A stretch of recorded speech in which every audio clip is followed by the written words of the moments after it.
And a good Tuesday morning to you. Welcome into the Nick Craig Show, streaming live this morning on YouTube, Rumble, and X. Don't forget that you can take the show 24/7 on demand by checking out our podcast. It's called The Nick Craig Show. It's available in all of your favorite podcast apps. You can also listen online by visiting the website nickcraig.com.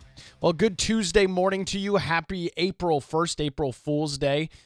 PSA reminder to everybody, there's going to be a lot of shenanigans that you're going to see if you're a frequent social media user. Probably see a lot of outlandish and outrageous posts on X today and Facebook. I've already seen a couple this morning that had me going, what? Really? Oh, yeah. Yeah, it's April. It's April 1st. So be advised as you begin that throughout your day. But April 1st does begin the start of paid parking season at some additional beach towns across southeastern North Carolina. Ocean Isle Beach begins their paid parking program today. $5 an hour for up to 3 hours, $20 a day in Ocean Isle. Same situation in Sunset Beach as well, $5 an hour or $20 a day. And up in Pender County, Topsail Beach, $6 an hour for up to 4 hours or $30 a day. Now, many other local municipalities started their beach parking back at the beginning of March. That included Surf City, the lots there, $3 to $6 an hour. Wrightsville Beach, premium spots, which is seemingly the entire town, is $6 an hour or $35 a day. All other spots, $5 an hour, $25 a day. And down in Carolina Beach, same situation down there as well. Started on March 1st, $5 an hour for on-street parking. Premium lots, $7 an hour, up to $35 a day.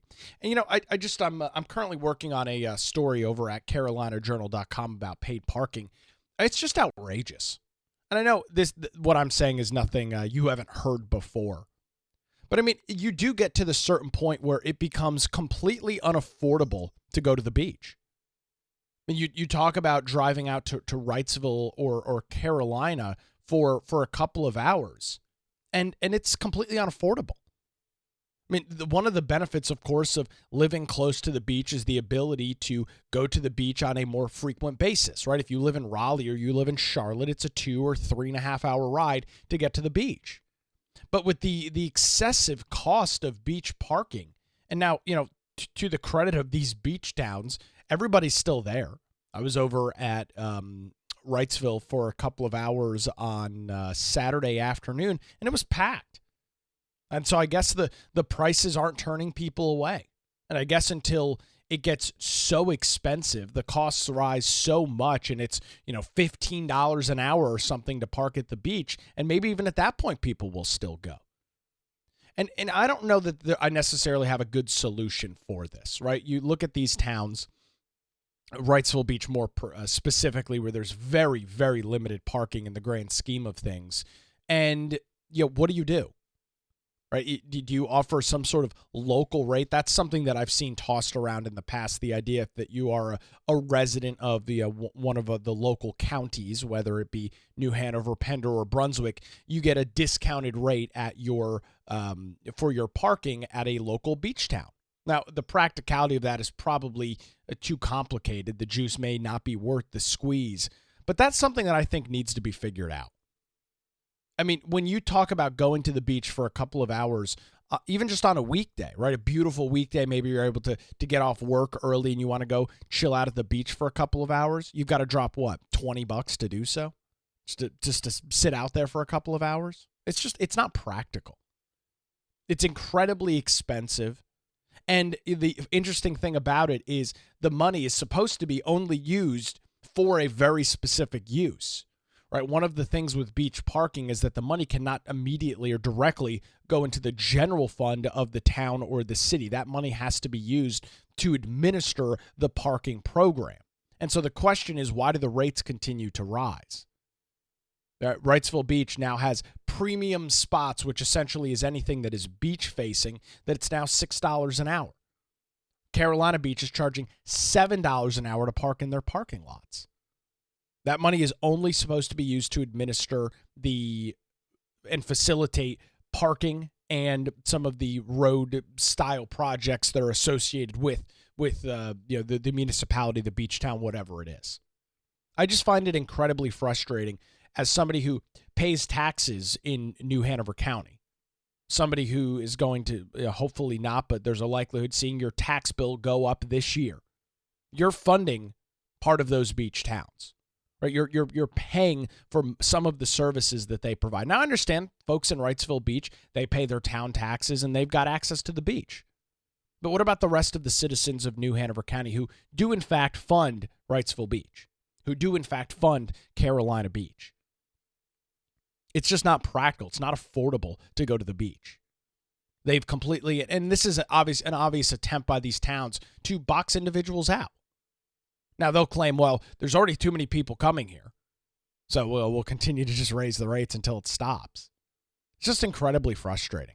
I'd love to be able to go to the beach in the afternoon. I've got a very flexible work schedule, very fortunate for the situation that I'm in and the flexibility that I have with work.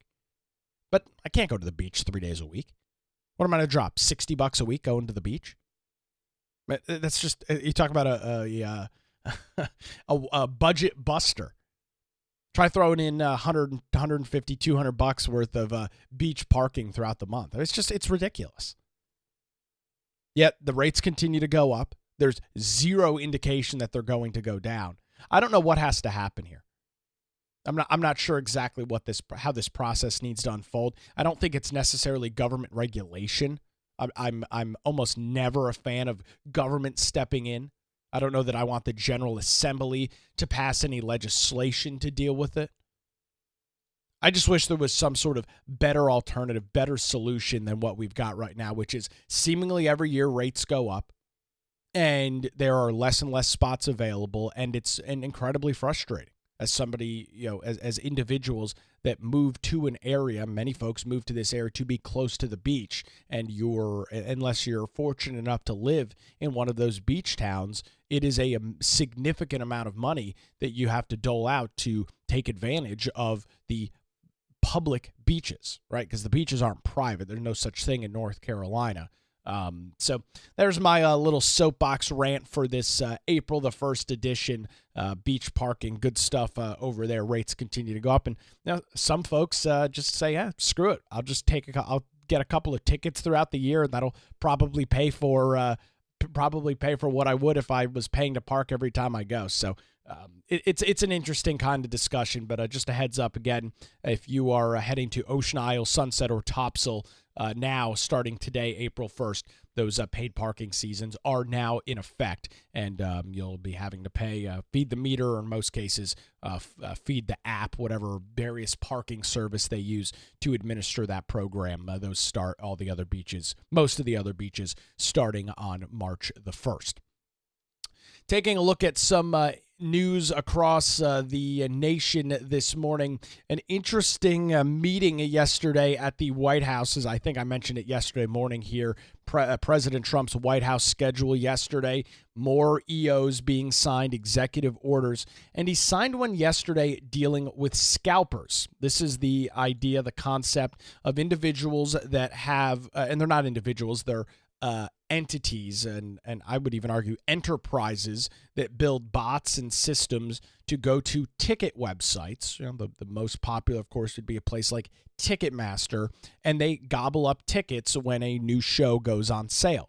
They buy all of those tickets at face value and then immediately turn them down and put them on the reseller market, causing a huge supply and demand issue when it comes to tickets for concerts and shows, right? Major issue with that. So yesterday, President Trump was in the Oval Office with nobody else but Kid Rock dressed up like Evel Knievel, talking about and actually signing an executive order dealing with ticket scalping. Let's run this audio and video yesterday from the White House. Take a listen. Of course, sir. So this is an executive order, as you said, that deals with the ticket reselling business. For fans of live entertainment and for entertainers as well, the ticket reselling industry has become a huge issue. These people use bots and computer algorithms to buy up huge blocks of tickets and then jack up the price so that fans of live entertainers like Mr. Ritchie, I almost called him Mr. Rock, don't have access to concerts the way that they should. And when they do, it's at exorbitantly high prices. So what this executive order does, it charges the FTC and the Department of Justice with rigorously enforcing laws on the books in collaboration with state attorneys general that have power over consumer protection and other people who have the power to really crack down on this issue so that entertainers and fans won't be subject to these abusive and oftentimes illegal practices. Now, let me stop this right there. I'll stop Stephen Miller before Trump begins to speak. Ticketmaster is in on this whole thing. I got in a lot of trouble in the past for talking about Ticketmaster and LiveNation. God forbid. They allow these scalpers to exist. They claim that they don't. But here's the reality. Ticketmaster doesn't care if a bunch of scalpers buy the ticket because their business is the exorbitant fees that are charged with the tickets. So when a scalper comes in and some sort of bot that has been created comes in and buys up blocks of tickets, those tickets are going to be resold. So Ticketmaster gets the sale of the original purchase and the sale of the resale. So they have zero incentive to block this. They are double dipping and sometimes triple dipping on tickets because they're able to make money on fees both times.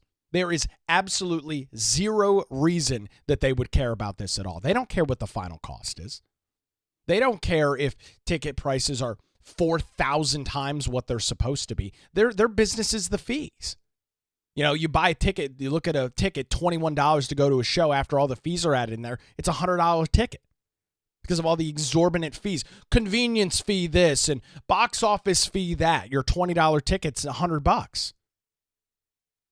So this executive order, as you just heard there from Stephen Miller, directs the FTC and other AGs to start looking into this. Let's hear from Trump and Mr. Ritchie, a.k.a. Kid Rock, dressed in some sort of American 250 garb in the Oval Office yesterday. What a great shot this is. Good. Thank you very much. Bob, you want to say something? Yeah, anybody it doesn't matter your politics. First off, thank you, Mr. President, because this has happened at lightning speed. I know you I want to make sure Alina Habba gets her credit too, because I know she worked very hard on this, but thank you for making this happen so quick. Anyone who's bought a concert ticket in the last decade, maybe 20 years, no matter what your politics are, knows that it's a conundrum. You buy a ticket for $100, by the time you check out, it's $170. You don't know what you can charge for, but more importantly, these bots. You know, they come in to get all the good tickets to your favorite shows you want to go to, and then they're relisted immediately for sometimes a 400% or 500% markup. And the artists don't see any of that money. And, you know, ultimately, I think this is a great first step. I would love down the road if there would be some legislation that we could actually put a cap on the resale of tickets. And I'm a capitalist and a deregulation guy, but they've tried this in some places in Europe, and it seems to be the only thing that's us as artists be able to get the tickets into the hands of the fans at the prices we set. I'll be the first one to say, and I know the president doesn't like when I say this, but I'm a little overpaid right now. It's kind of ridiculous. I would rather be, you know, a hero to working class people and have them be able to come attend my shows and give them a fair ticket price. I can't control that right now, so hopefully this is a step to really be able to make that happen. I know a lot of artists and a lot of fans who love concerts and music are going to be very appreciative of you taking this And I action, think sir. Bob is more interested in the fans and the people that are having to pay crazy prices than he is the artist. Maybe the artist a little bit, but the fans a lot. I've spoken to him over the years about it, and it's been it bothers him. It bothers a lot of other artists too. So, you know, and it's an interesting point there that's brought up by Kid Rock, right? They set the initial ticket price. So let's just say $100 is what they sell or they announce that's what the sale price is going to be. They work with the marketplace, which is almost always Ticketmaster. They sell the ticket for $100. They get nothing additional on the resale, as I understand it, right? They are making money on the original sale of the ticket, that $100 face value. So if a scalper or a bot comes in and buys the ticket for $100, they get their cut, they get their proceed of it. Then the scalper or the bot resells the ticket for $300. I don't believe the artist is not making any additional money on that. Now, they might make a small percentage of the fee from Ticketmaster, but they're not making the amount of money that they are in the face value of the ticket. Now, again, Ticketmaster and LiveNation, they're getting rich, right? Because it doesn't matter to them who ends up buying the ticket as long as the ticket goes back on the marketplace. They get their fees again, or maybe a third, fourth, or fifth time, depending on how many resales this ticket goes through before it ends up in the final person's hand that's actually going to go to the concert or go to the play or whatever it is. And you heard there from Kid Rock, the initial ticket costs $100 at checkouts ends up being $170, and he's not wrong. The prices are exorbitant. And as he said, it kind of goes back into what I was talking about with the beach parking. Yeah, I'm a deregulation guy, as Kid Rock said. I don't want government in the way. I want government less in the way. But when you've got these entities that are acting in a way which is purposefully hurting the consumer, right? Because that's what this does. When they allow these third-party entities to flood their platform, to jack up the price, jack up the cost of tickets, the end consumer is getting hurt.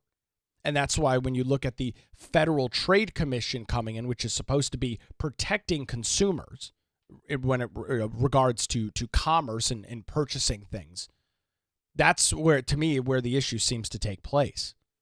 And I think this executive order makes a lot of sense. Now, how much impact will this executive order have? I don't know. I'm not sure it's going to – I don't know that this is going to solve the problem. And as you heard from Kid Rock, this is probably not the final solution to all of it. Right? There's probably going to have to be some legislation if that's the will of Congress and if that's the will of individuals that are allowing this stuff to go through. But this is seemingly a good first step. It's a very legitimate first step as to solving what I would deem as a major problem. Not only is the resale market a problem, the fees are a major problem. The venues suck. I got into a lot of trouble in the past for talking about my disdain for Live Oak Bank Pavilion because it's just an awful venue. There's no grade. We're talking about the land. There's no grade on the venue. They pop up this stupid-ass white tent in the middle of the grounds for them to have all of their sound equipment. You can't see over the tent. Everything in there is ridiculously priced. Not only do you spend $70 on fees to get into the show, you get in and beers are $17 for a lukewarm domestic 40-ounce can. The whole process sucks. Going to live concerts, going to live music venues is an awful experience now. I mean, it's just terrible all across the board. LiveNation has come in and bought up seemingly every freaking concert venue across the United States. They've got a complete and total monopoly on the concert venue system.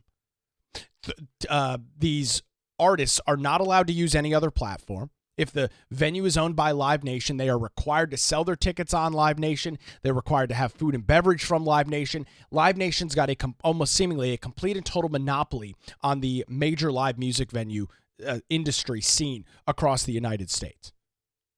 They don't care about the consumer. They don't care about a good experience. Now, I understand they're a for-profit entity, and I don't have any issue with them making money. I don't have any issue with them making profit. I don't have a problem with that at all. But it seems like they are trending into a bit of a monopoly, where they are the only individuals that are allowed to provide the service, the only individuals capable of providing the service because of what's going on. And at the end of the day, what ends up happening? Well, the consumer gets shafted. I mean, the service is terrible. Dealing with the website is awful. Getting to the venue is a pain in the ass. Some of the venues, including Live Oak Bank Pavilion, are just terrible places to watch and listen to music. The soundstage at Live Oak Bank sucks. The viewing angles are garbage. You can't see anything. There's chairs all over the place. You have to bring a certain level of chair into it, all for you to sit behind a white tent and not be able to view anything. The whole experience is just freaking garbage. And of course, I'll note that here in the city of Wilmington, New Hanover County, Live Oak Bank Pavilion, you, the taxpayers, funded the venue, right? You bought the venue. You provided the city through taxes the ability to build the venue and then lease it out to LiveNation to charge you $300 for a hot dog without any condiments because, we ran out of those. Right? That's the experience at a LiveNation venue. I love live music. I love seeing bands play, really enjoy it. I don't go to LiveNation. I don't go to Live Oak Bank Pavilion. The only time I've been as of late is when I've had free tickets. I'm not going to pay. I'm not going to go through the process of paying an exorbitant ticket fee, an exorbitant price to attend for a mediocre experience, which is exactly what it is. Now, unless you're buying the ticketed seats in the front of the venue, the rest is, of course, just general admission on the lawn, which is fine. A lot of great venues have phenomenal general admission, great lawn seats. You look at what was Walnut Creek, the name changed up in Raleigh. Great venue for watching live music. The general admission tickets are perfect. The way that they've got the venue set up, it's like the amphitheater mix on the inside and then it spills out into the lawn. Great music venue. I've seen a couple of shows there. Live Oak Bank Pavilion is not that. It's a crappy venue to watch music. It was poorly designed and poorly executed.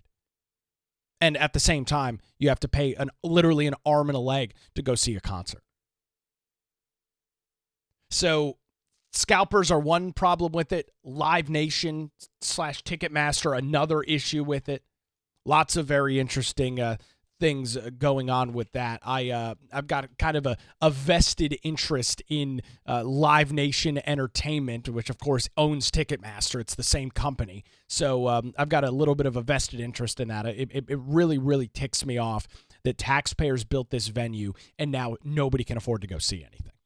I mean, you can just go, we'll do this on the show, Live Oak Bank Pavilion, and go and just look at the ridiculous ticket costs, the ridiculous fees associated with some of these tickets. Let's see if we could find a show here that's coming up in the next couple of months. Let's look at Brad Paisley. Now, obviously, Brad Paisley is a very popular musician. I don't even know if these tickets are on sale yet. Let's see.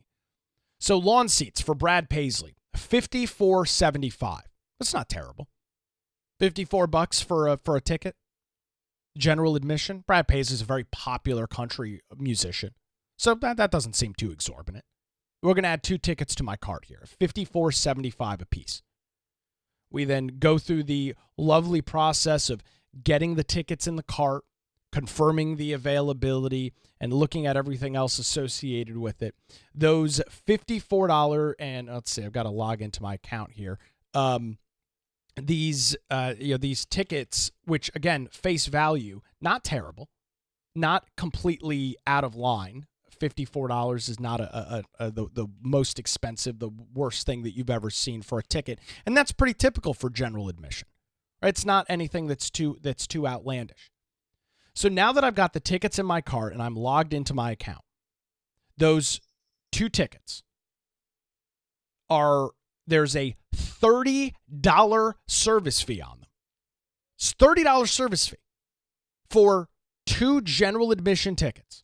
$30 service fee and then $7 in taxes, which the taxes you're going to pay no matter what. $30 service fee. And actually, now that I'm looking at it, these tickets are $39 per ticket. So you are spending on the service fees for these 2 tickets essentially the cost of a third ticket. 2 standard general admission tickets at less than $40 is going to cost you $117. $117 before you're even in the door. And then you get to go through the lovely experience of buying food and beverage from LiveNation. The whole process sucks. I mean, I don't have any other way to put it. It's incredibly frustrating how unaffordable live music is. It's why going and seeing local bands playing at local bars and restaurants and some of the other venues. Marina Grill does concerts out there. Sea Witch was a phenomenal venue. I know it's still open, but closing soon. Sea Witch down in Carolina Beach. A lot of great places to see music where you don't have to deal with this crap. Now, of course, you're not going to see Brad Paisley at these venues, Brad Paisley's not going to be walking into Silver Dollar down in Carolina Beach to play a show. But I mean, what is this? And this is not even the scalper thing. $40 ticket, $30 service fee. What the hell? Service fee for what? You can mouse over it. Service fees are shared between the parties that help make the event better.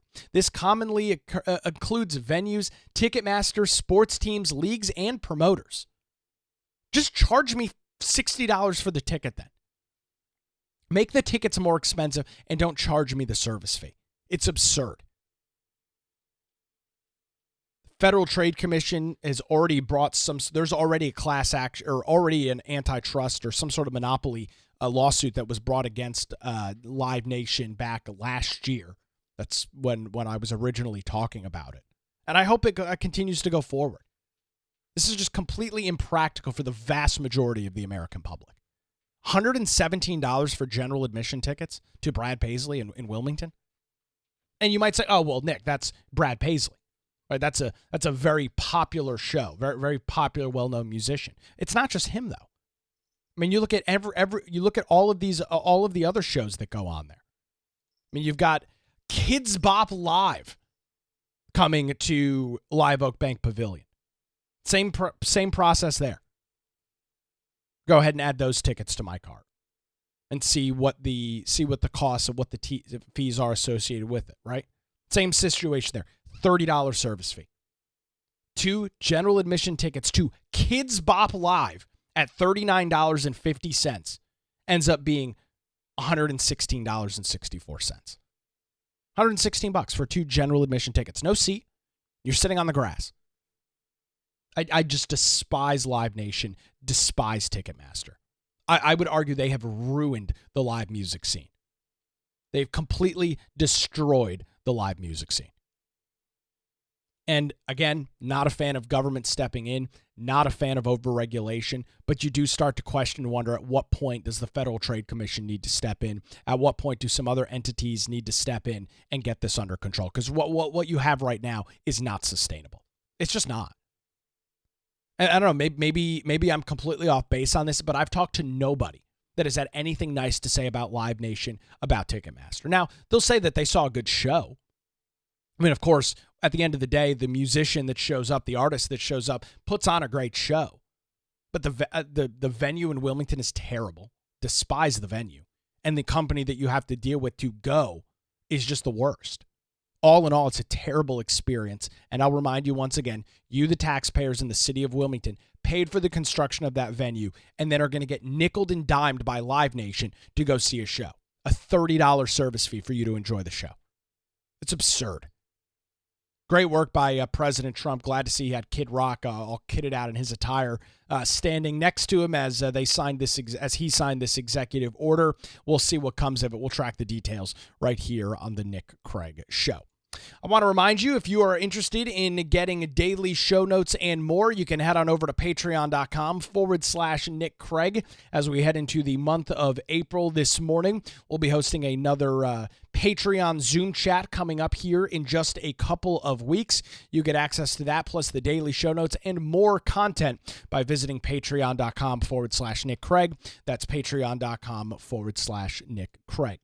On the other side, I've got a couple more things to get into this morning, including left-wing journalists in Washington, D.C., attempting and threatening to do a sit-in on the White House press briefing room because they're not happy what the administration is doing, plus an interesting clip from Bill Maher over the weekend coming up as well. Those details as we continue on a Tuesday edition of The Nick Craig Show, streaming live this morning on YouTube, Rumble, and X, and 24/7 wherever you get your podcasts.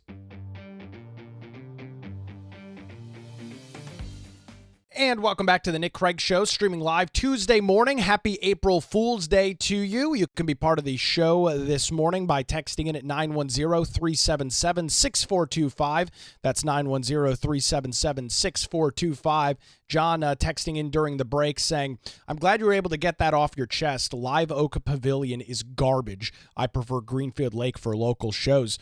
John, I agree with your comments there, and unfortunately the city has given the same LiveNation contract to Greenfield Lake, another taxpayer-funded city-owned venue that they have given to the likes of LiveNation, and I get it. I get that why you'd want somebody like LiveNation to administer your venue. They're able to bring the bigger acts, the bigger shows, because all of these major performers essentially have no choice but to work with LiveNation, right? Because they're the monopoly. They operate the venues. They own Ticketmaster, which is the ticketing side of it all. I mean, it's a one-stop shop. So all of the major artists work with LiveNation. Therefore, you put these local municipalities that, in most cases fund and build these venues in a position where they essentially have no other option. And you and I, the end consumer, we end up getting screwed by it. I mean, that's the end result. So I'll keep an eye on this stuff. I've got a vested interest in seeing some of this stuff change. Not for any financial gain or anything, just personally. Somebody that loves watching and going and listening to live music. Just such a miserable experience all across the board. So we'll keep an eye on that, the executive order, and some of those other details. Turning our attention this morning to the media. I caught an interesting clip yesterday that made its way onto social media. Real time, Bill Maher. I've had a couple of his clips over the last few weeks. He was talking about last week's hearing that took place on Capitol Hill when the heads of NPR and PBS were grilled in front of Congress over the way in which they operate as publicly funded media entities. As we went over last week, $150 billion or $1 million a year going to these entities. And the end result is very far left journalism, very far left reporting. Bill Maher had an interesting take on it I wanted to play for you this morning. The heads of NPR and PBS testified before Congress this week amid accusations of liberal bias. Should the government continue to send taxpayer dollars to public broadcasters? Well, a little background here. I mean, they've been after them the Republicans have wanted to get rid of PBS for as long as I can remember. This crowd will probably do it. I mean, I also read my namesake, Catherine Maher, was head of NPR, and, she said, we're completely unbiased. Give me a break, lady. I mean, they're crazy far left.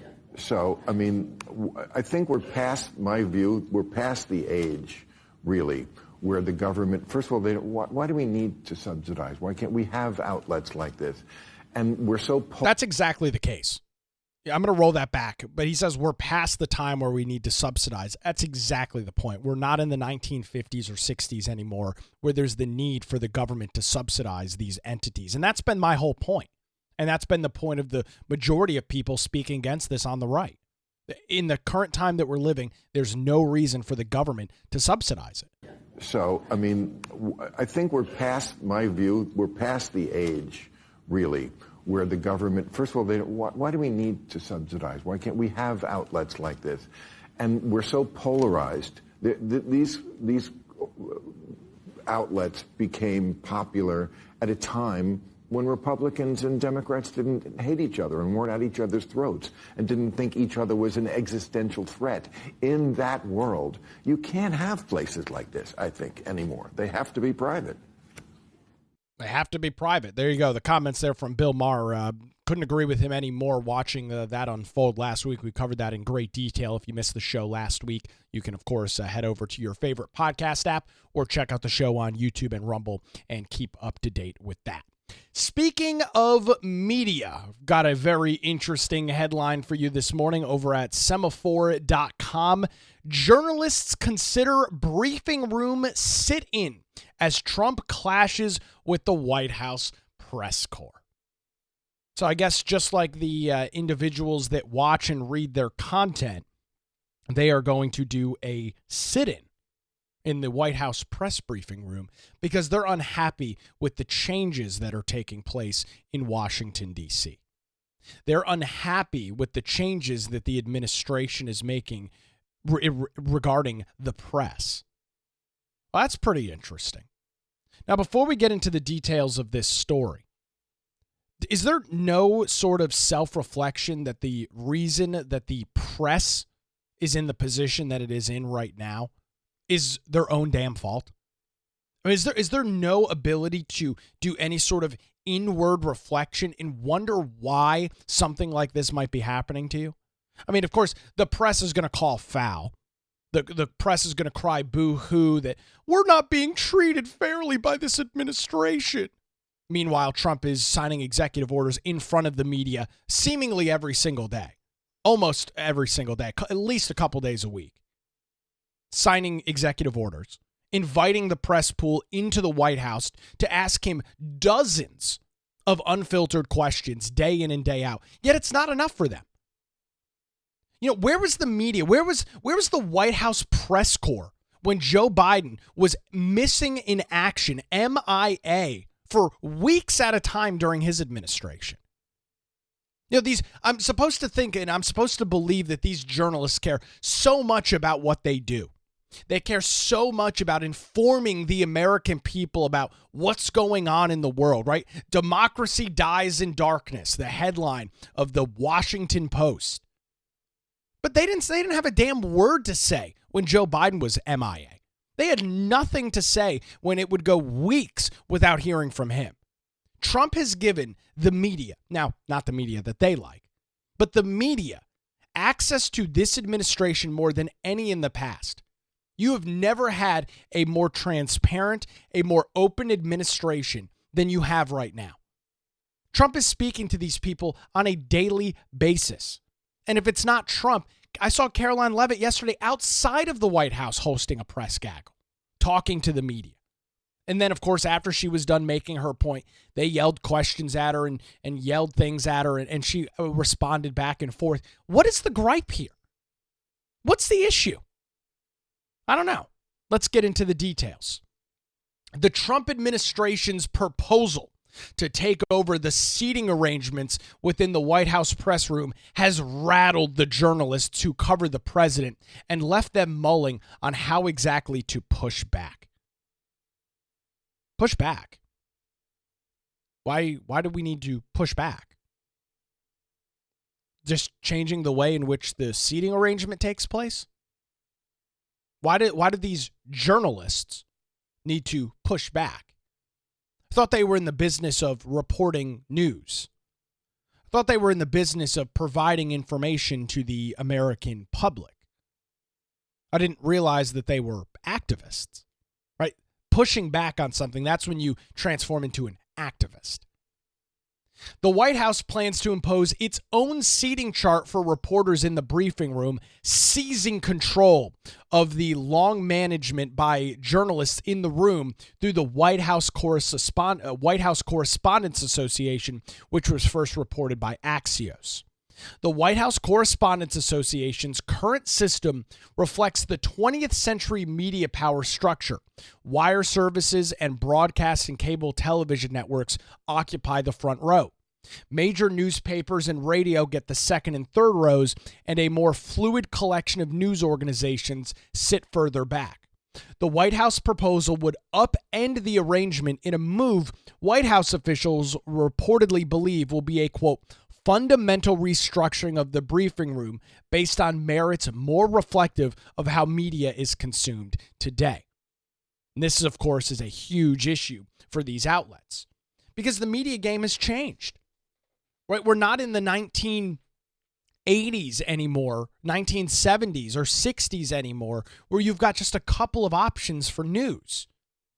You've got a couple of television stations in your local market that are affiliated with the big networks, NBC, CBS, ABC. Cable, of course, didn't exist or really wasn't super prominent then. Newspapers are a dying breed. I mean, Christ, the Star News gets delivered by the freaking post office now. Comes 3 days late with 3-day-old stories in it. The newspaper's a week old by the second it makes its way into your mailbox. That's no dig on the Star News. It's just the reality of the situation. Newspapers are a dying breed. Radio stations all across the country, part of these big conglomerate groups, are in a really, really rough situation right now.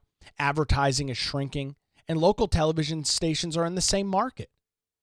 Right? And we've seen major changes to the media landscape over the last 10, 15 years.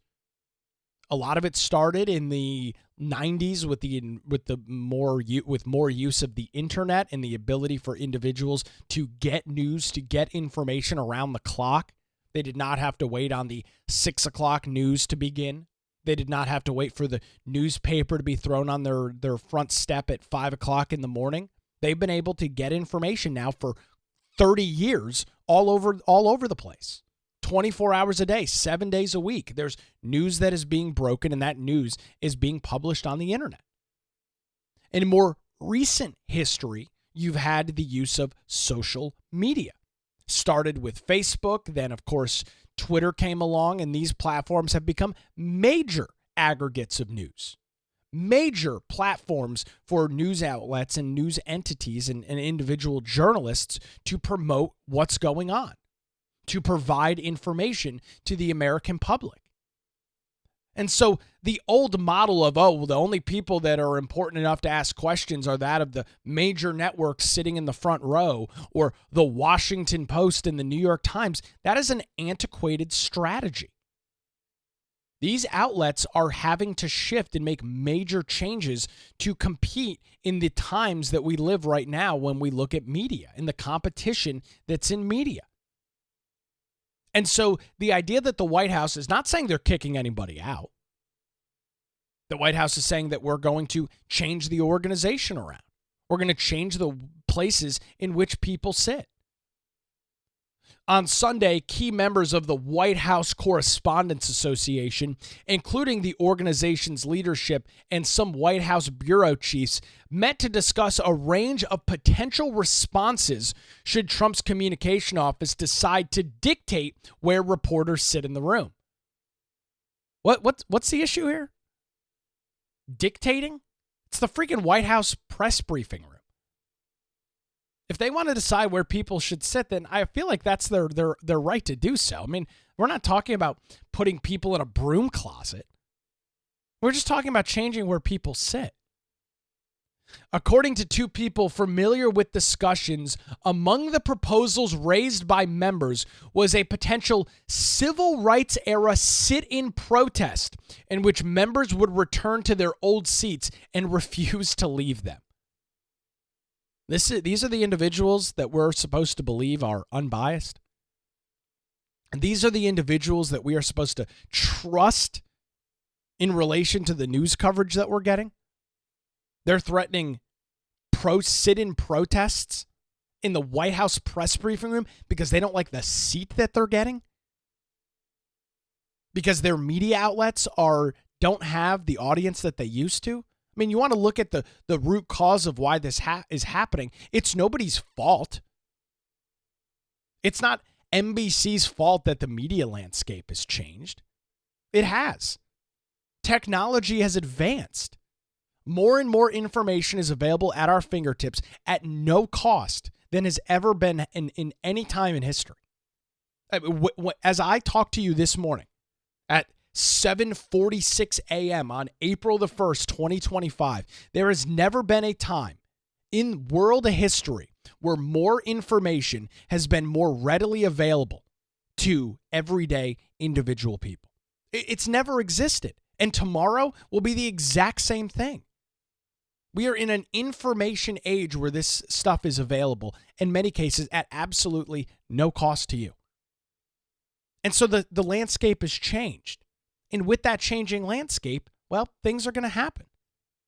There's no reason to have what were the legacy media outlets that have now significantly less viewership than they had 10, 15, 20, 30, 40, 50 years ago occupying those front seats. You've got individuals that have online publications, online shows that have 10x the amount of viewers that some of these networks do. And so the fact that those individuals don't have the ability to get a front row seat as to what's going on, why not? Right? If the White House Correspondents Association should be thrilled with this. If their true goal and true objective was to have good, high-quality information leaving the White House press briefing room, they should be all in favor of it.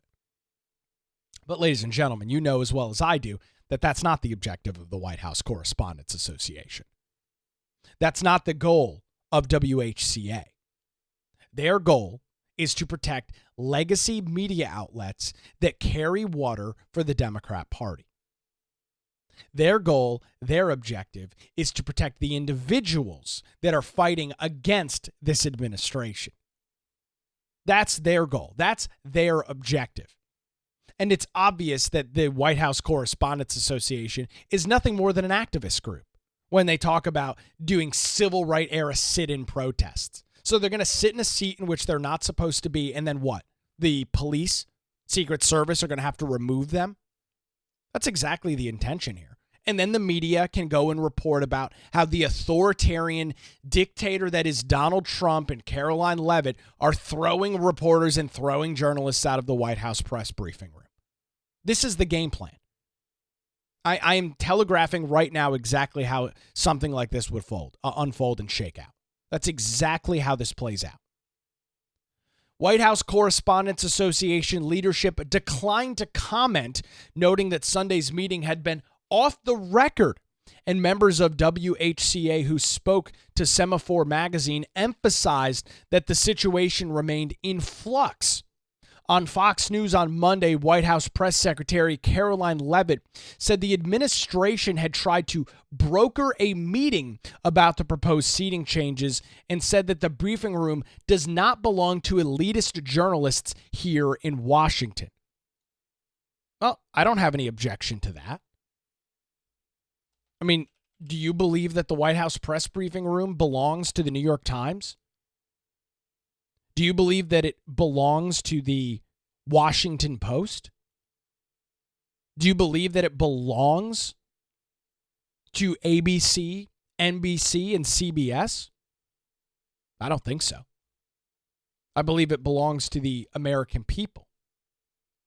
And if changes are going to be made to the structure in the White House press briefing room, I think that's fair. Again, nobody's talking about these individuals being kicked out. Nobody is mentioning that all of these outlets are just going to be tossed to the side and said, no more, you don't have access.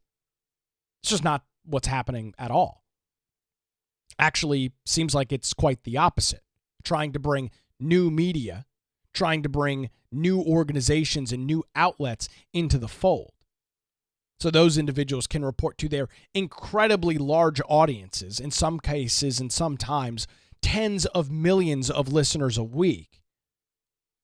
Bring those individuals the opportunity to report accurately as to what's going on in the White House. But that, a bridge too far for the White House Correspondents Association. And it appears that they tried, we tried to broker a meeting, and if I had to guess, WHCA wanted nothing to do with it. Asked about a potential protest by members of the White House Correspondents Association, including a potential sit-in, White House Communication Director Stephen Chung responded by just saying, ha, ha, ha, ha, ha, over and over again. That was his response. And I think that's an accurate response. It's absurd. Now, Semaphore Magazine dives into the details. They say this: the move is part of a larger effort by the administration to take control of in-person access to the president and staff when at the White House. The White House has prohibited the Associated Press from covering in-person events over the wire services. Refusal to follow Trump's executive orders to rename the Gulf of Mexico. Trump communication officials have also invited friendly reporters to cover events at which there is limited press access, allowing Trump to receive more positive questions and even some rhetorical backup during his comments. Well, so hold on a second here. The White House Correspondents Association, and I guess Semaphore.com, they have a problem with the Trump administration having friendly reporters and friendly media around? But are you guys just completely deranged? Do you guys have no understanding of the past? Did you not watch the last 4 years unfold in the White House press briefing room? Did you not watch the last 4 years unfold under Joe Biden? The entire press corps was carrying water for Joe Biden until that fateful day where he did his first debate with Donald Trump. Peter Doocy, God bless him and everything he does, was the only journalist in that White House press briefing room for 3 years that ever asked any tough, hard questions of that administration. Then once Joe Biden went up on stage and appeared to be literally crumbling apart, once Joe Biden proved what Republicans had been talking about for quite some time, the fact that Joe Biden was not mentally all there, was not mentally capable of continuing to be the president, then the media pounced, right? Then the media started saying, maybe there's some questions about Joe Biden's cognitive ability. Because at that point, they couldn't hide it. At that point, they had no choice but to report what was going on, because tens of millions of Americans watched that first presidential debate. Tens of millions of Americans saw a guy that was seemingly looking into outer space when he was standing on the debate stage. Tens of millions of Americans saw a guy that couldn't put a sentence together. And so the smug nature of Semaphore in their writing of this, in the White House Correspondents Association, of he's got friendly journalists around, while the left follows around Democrat presidents like Joe Biden and carries their water for years, is the most laughable thing I've ever heard.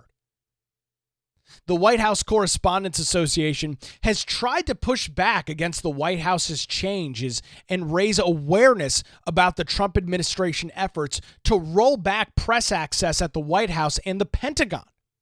As Semaphore first noted last week, the White House Correspondents Association asked members to support the AP's press access case by wearing a First Amendment pin when attending events at the White House and appearing on television, a move that the White House officially mocked very quickly.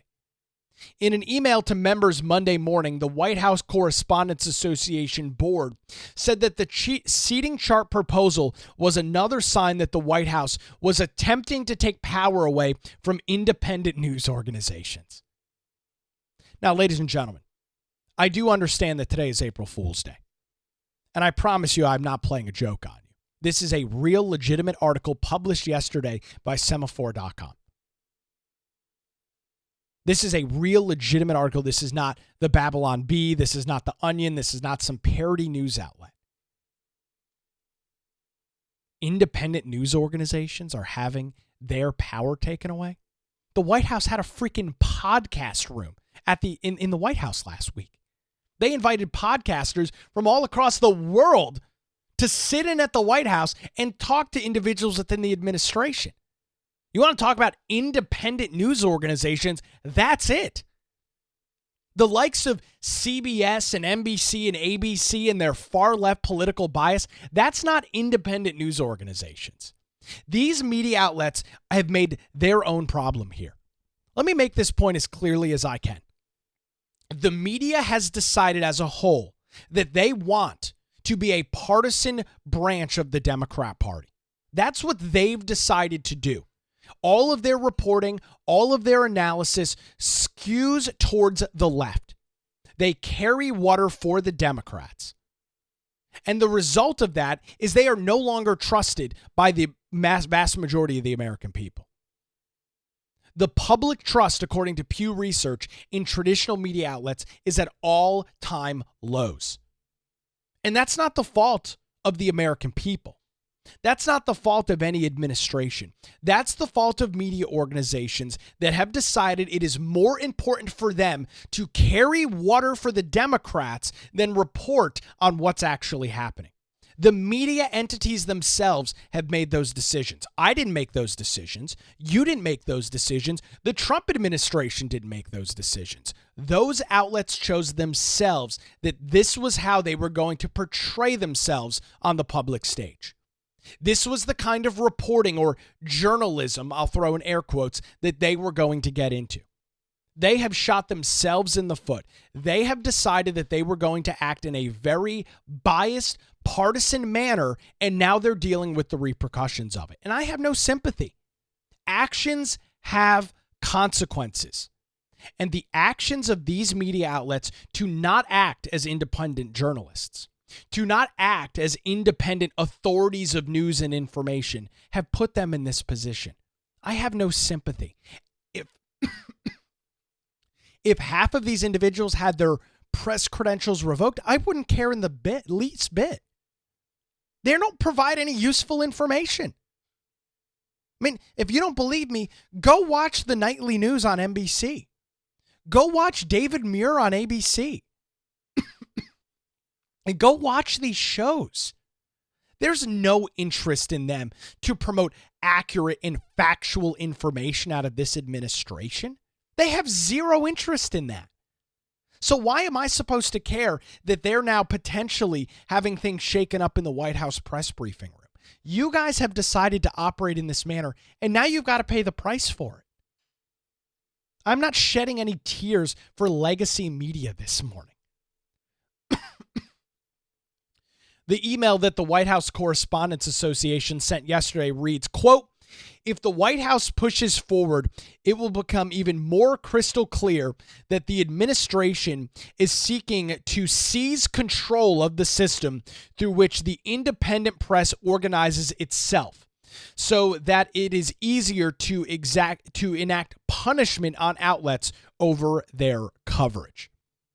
Still, while the White House Correspondents Association has struck a defiant public tone, the organization has already made some concessions that have pleased the White House.